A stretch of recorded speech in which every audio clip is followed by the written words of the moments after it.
योगदान दिया है और स्मार्ट सिटी को जिस प्रकार दर्जा दिलाकर आपने श्रेष्ठ कार्य किया है, मैं सोचता हूँ विकास पुरुष के रूप में आपने जो श्रेष्ठ कार्य किया है, यह उदयपुर की महान जनता आपको सदैव याद करेगी। और आपकी इस कुशल नेतृत्व क्षमता और कार्यशैली के कारण प्रदेश संगठन ने और शीर्षस्थ जो हमारा भारतीय जनता पार्टी का संगठन है, आपकी कार्य क्षमता को देखते हुए आपको पार्टी का अध्यक्ष भी बनाया, सांसद भी बनाया, विधायक भी बनाया और मंत्री के रूप में भी आपको दायित्व मिला। और जिस प्रकार से प्रतिपक्ष नेता के रूप में भी आपने एक सजग प्रिय के रूप में एक संत की जैसे व्यवहार कराकर राजनीति के ईमानदारी के साथ जिस प्रकार का कार्य किया है, राजस्थान की जनता सदैव आपको याद करेगी। हम ईश्वर से यही प्रार्थना करते हैं, ईश्वर से यही प्रार्थना करते हैं कि आप असम के राज्यपाल के रूप में भी जिस प्रकार से आपने राजस्थान का गौरव बढ़ाया, आप वहां पर भी राजस्थान का गौरव बढ़ाएंगे और ईश्वर से कामना है और आप नई ऊंचाई पर अग्रसर रहे, आप स्वस्थ रहे, प्रसन्न रहे और साथ ही साथ हर क्षेत्र आदरणीय कटारा साहब से चाहे छोटे से छोटा कार्यकर्ता है, वह कार्यकर्ता भी हमें इनके साथ मिलता था, तो ये किसी कार्यकर्ता के अंदर छोटे बड़े का भेदभाव नहीं करते थे। आज बड़े भारी मन से, आज बहुत ही भारी मन से नई जिम्मेदारी की शुभकामनाएं प्रेषित करता हूँ और शुभकामना भारत माता की। एक बार आप सभी का बहुत बहुत आभार कि आप इतनी बड़ी संख्या में यहाँ पर भाई साहब का स्वागत करने पा रहे। जय।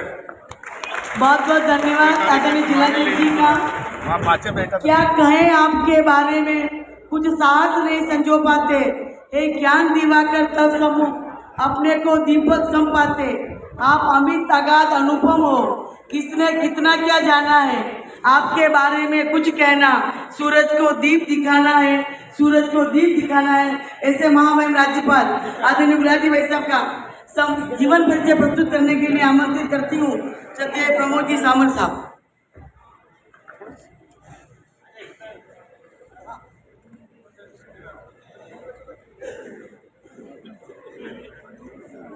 परम श्रद्धेय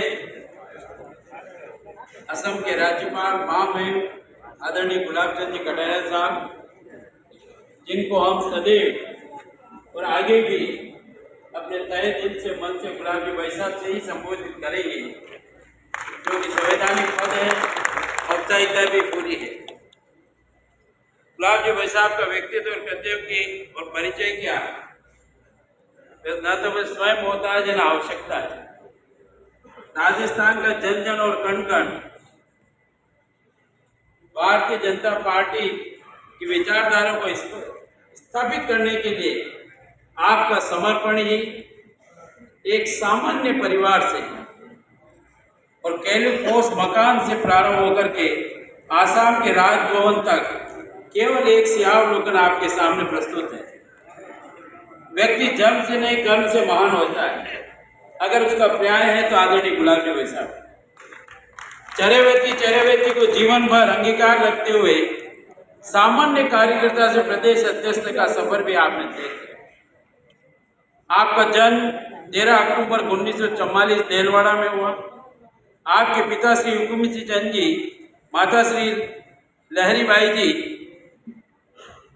के उस पावन पवित्र आंगन में, जिसका परिवेश हल्दी घाटी के शौर्य से और जिसके परिवेश क्षेत्र में गुलाब की महक हल्दी घाटी के क्षेत्र की रहती हो, आपका बचपन प्रारंभ हुआ है। आप 4 भाई में आप सबसे बड़े हैं।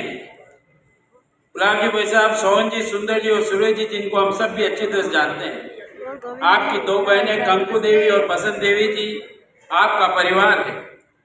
आपकी जीवन संगिनी के रूप में ओकड़े परिवार से अनीता भाभी जी के साथ आपका विवाह संपन्न हुआ। आपकी 5 पुत्रियां हैं और सबको शिक्षित दीक्षित करके आज सभी अपने स्थान पर बहुत अच्छी तरह से व्यवस्थित संस्कृति और सांस्कृतिक धरोहर है। यह तो एक अपना स्वयं का अपना परिवार तो है, पर यह कहूँ तो भी अतिशयोक्ति नहीं है कि गृहस्थ रहते हुए भी एक प्रचारक रूप में पूरे समाज को इन्होंने अपना परिवार को माना है, तो भी अतिशयोक्ति नहीं होगी। आपका बचपन प्रारंभ से ही देलवाड़ा में रहा। उसके पश्चात आप शिक्षा की दृष्टि से प्रारंभिक शिक्षा के बाद उदयपुर में पधारे, जहां आपने महाविद्यालय और सुखड़िया तत्कालीन समय के उदयपुर विश्वविद्यालय में आपने एमए, एलएलबी और बीएड की परीक्षाएं श्रेष्ठतम अंकों के साथ परीक्षाएं पास की। परंतु स्वयं शुरू से स्वयंसेवक होने के नाते राष्ट्रीय स्वयंसेवक संघ के आप एक बहुत अच्छे स्वयंसेवक के रूप में भी रहे।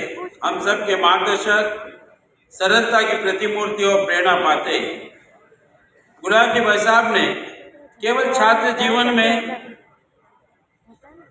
अपनी राजनीतिक क्षमता का परिदृश्य जो दिखाई देता है वो प्रारंभ किया। एक अच्छे कुशल संगठन के रूप में अखिल भारतीय विद्यार्थी परिषद के आप कार्यकर्ता के रूप में छात्र संघ के चुनाव में अच्छे रणनीतिकार के रूप में भी परिचित रहे हैं। आपने विद्यार्थी परिषद में प्रदेश अध्यक्ष का पद भी हासिल किया है। आपका संघ दृष्टि से भी हम देखें कि आप प्रारंभ से स्वयंसेवक होने के नाते नगर के विभिन्न संघ के दायित्व में नगर कार्यवाही के बाद से आपने प्रथम वर्ष, तृतीय वर्ष और तृतीय वर्ष एक अनुशासित, आदर्श और एक अच्छे स्वयंसेवक के रूप में सबके लिए अनुकरणीय रहे हैं। परंतु आप छात्र जीवन से भी श्रेष्ठ वक्ता के रूप में, डिबेटर के रूप में भी अपनी एक विशिष्ट छाप रखते थे। आदरणीय गुलाब जी भाई साहब का नौकरी और व्यवसाय की दृष्टि से हम एक दृश्य देखें तो आपने स्वयं ने एक स्वावलंबन के साथ और स्वाभिमान के साथ विद्यापीठ जाडौल में अध्यापन का कार्य, सरस्वती स्कूल आयड में भी अध्यापन का कार्य किया।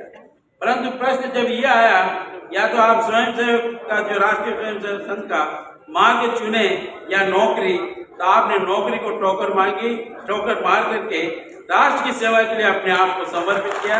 इससे बड़ा परिचय और उदाहरण हो नहीं सकता। उस समय के लिए आपने वकालत भी की और तत्कालीन परिस्थितियों में लोकतंत्र की रक्षा, अन्याय के प्रति संघर्ष का बिगुल बज रहा था। तब आप आपातकाल में उस समय के लिए अन्य स्थानों पर रह करके तमाम संगठनात्मक गतिविधियों का संचालन किया और फिर भी आपको 21 अगस्त 75 से 31 मार्च 74 तक आपको गिरफ्तार करके जेल में रखा गया। आपका आपातकाल का समय भी अपने आप में एक आदर्श स्वयंसेवक, एक धार्मिक दृष्टि से भी आज भी जेल में आपके सहयोगी साथी जो आज यहाँ उपस्थित हैं यह स्मरणीय करते हैं। संगठन की दृष्टि से संगठन के कुशल शिल्पकार के रूप में, श्रेष्ठ संरचनाकार के रूप में भी आपने निरंतर प्रवास एवं निर्माण के कार्य को आपने जारी रखा है।